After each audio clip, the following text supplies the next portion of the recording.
اعوذ باللہ من الشیطان الرجیم بسم اللہ الرحمن الرحیم ان الذین آمنوا والذین ہاجروا وجاہدوا فی سبیل اللہ اولئک یرجون رحمت اللہ واللہ غفور الرحیم۔ سورۃ البقرہ آیت نمبر 218۔ تین کام کرنے والے رحمت الہی کے امیدوار۔ ان الذین آمنوا، بے شک جو لوگ ایمان لائے، والذین ہاجروا، اور جن لوگوں نے ہجرت کی، وجاہدوا فی سبیل اللہ، اور اللہ کے راستے میں جہاد کیا، اولئک یرجون رحمت اللہ، یہی لوگ اللہ کی رحمت کے امیدوار ہیں۔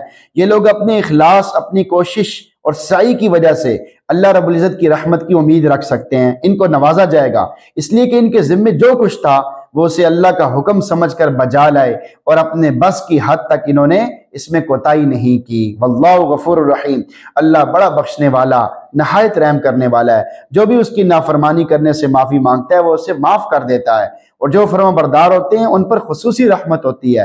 خاص کر جن لوگوں سے فرما برداری کے دوران بشری تقاضے سے کوئی غلطی ہو جاتی ہے تو وہ انہیں معاف کر کے انہیں اپنی رحمت میں ڈھانپ لیتا ہے۔ وما ذالک علی اللہ بعزیز، اور یہ اللہ کے لیے کوئی مشکل کام نہیں۔ آیت کا میسج آپ کے نام، سعادت کے اسباب اختیار کرنے کے بعد ہی سعادت کی امید کی جا سکتی ہے۔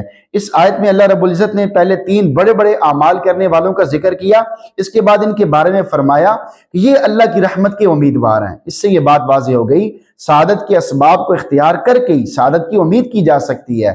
رہی وہ امید جو سستی اور کاہلی پر مبنی ہو، جس سے پہلے اسباب کو عمل میں نہ لایا گیا ہو، تو وہ صرف آرزو اور دھوکہ ہے۔ اس قسم کی امید کم ہمتی، کم عقلی پر دلالت کرتی ہے۔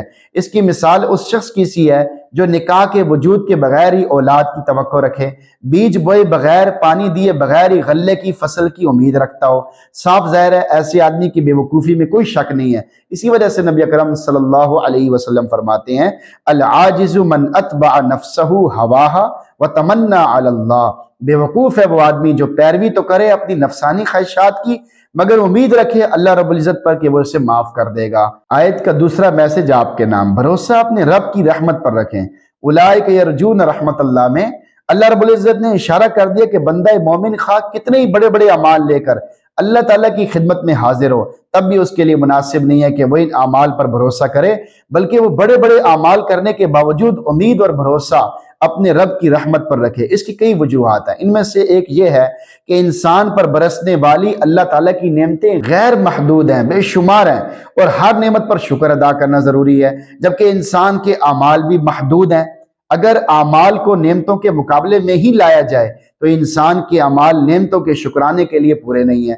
جب انسان کے محدود اعمال اللہ تعالیٰ کی نعمتوں کا شکرانہ نہیں بن رہے تو پھر انسان کو اس کے اعمال کی وجہ سے اور کچھ بھی نہیں ملنا چاہیے، اس لیے کہ وہ اپنے اعمال کی وجہ سے کوئی استحقاق نہیں رکھتا۔